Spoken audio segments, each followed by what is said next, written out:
Hello, friends. Welcome to the next episode of the Mindset Minute. This is Amber and Monica here with the accomplished, adept, and admirable Andrew Cushman. Thanks for joining us, Andrew. Glad to be here. Monica is going to give us a bit about your background, and then we'll jump right into some fun questions for you about mindset. Over to you, Monica. Thanks, Amber. Okay, so Andrew has a BS in chemical engineering from Texas A&M University. After graduation, he worked for a large food company for 7 years in a variety of supervisory positions. During that time, he joined by his wife in 2004, experimented with a variety of businesses in the hopes of making the jump from W-2 employee to entrepreneur. In 2007, Andrew discovered house flipping and left his corporate position to start a business in real estate investment. In 2011, Andrew transitioned from single-family flipping to the acquisitions and repositioning of multifamily properties, acquiring a mostly vacant 92-unit property on the other side of the country as his first deal. Yeah, That's called having big kahunas. Yeah. Now he acquires B-class value-add properties throughout the Southeast. In total, he and his team have acquired and repositioned 1,796 multifamily units to date. Amazing. And when Andrew is not working in real estate, he is a certified alpine ski instructor and enjoys surfing, backcountry skiing, and time with his family. So thank you so much, Andrew, for joining us right off the bat. First thing I want to ask you is, how important do you think mindset is to become a success in this business? It's absolutely critical, and you have to have a mindset of, what I call relentless persistence. It's not, if you've heard it a million times. If it was easy to do, there wouldn't be any money in it, and everyone would be doing it, right? Mm-hmm. You have to have just an absolute and relentless commitment to making it succeed. Like in this market, the biggest thing you hear is, "Oh, I can't find deals. It's tough to find deals." Well, that's absolutely true. It is very difficult to find deals.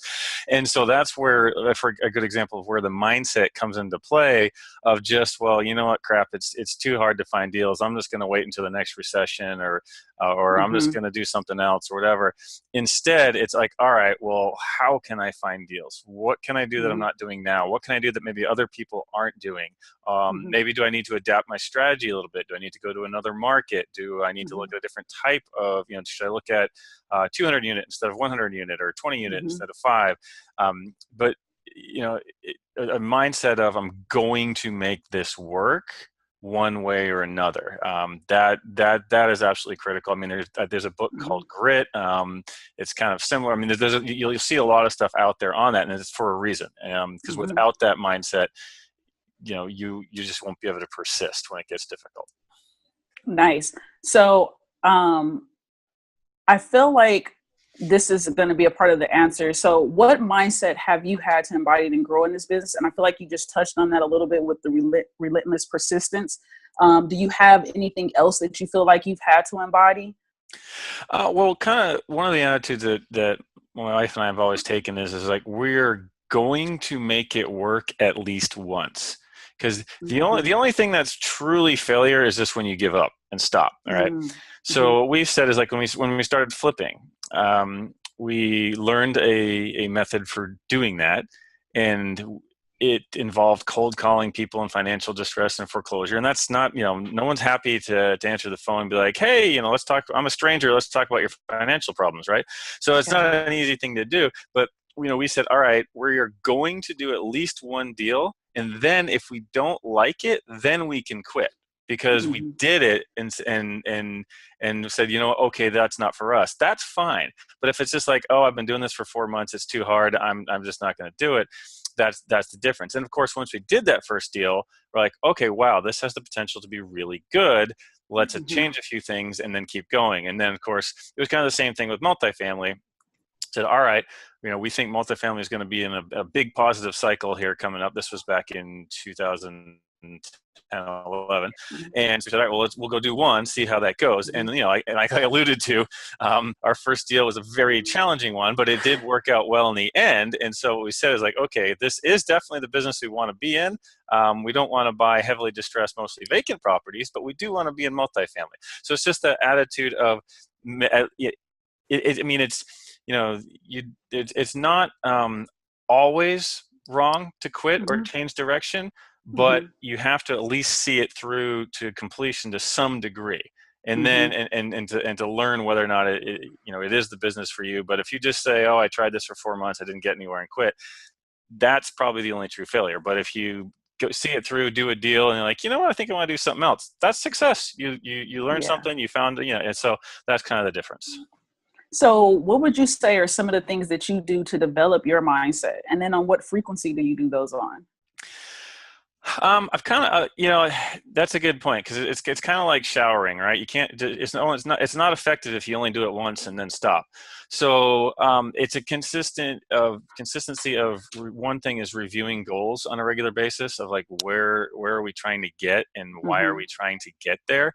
Mm-hmm. Because it can get hard when you're in the weeds day after day, hunting, looking at 100 deals that didn't work to go look at deal number 101.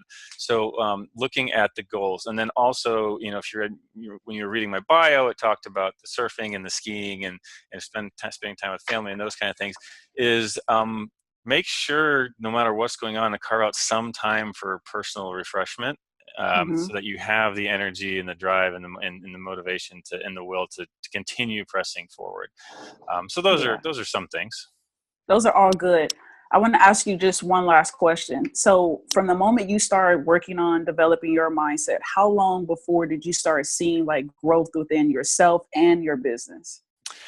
Well, I mean, candidly, I've always kind of had the I'm going to make it happen mindset.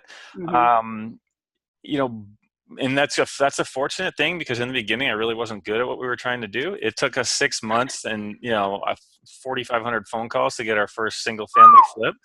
Um, so yeah, so I kind of already had that, but then part of it is once you do that, and I look back and I say, okay, wow, just basically we're here because of the sheer relentless determination to make it work no matter what, and like, okay, that actually got us here because we didn't have anything else going for us really Right. at the time. I can look back and say, okay, that helps me to continue to push and develop that and move forward.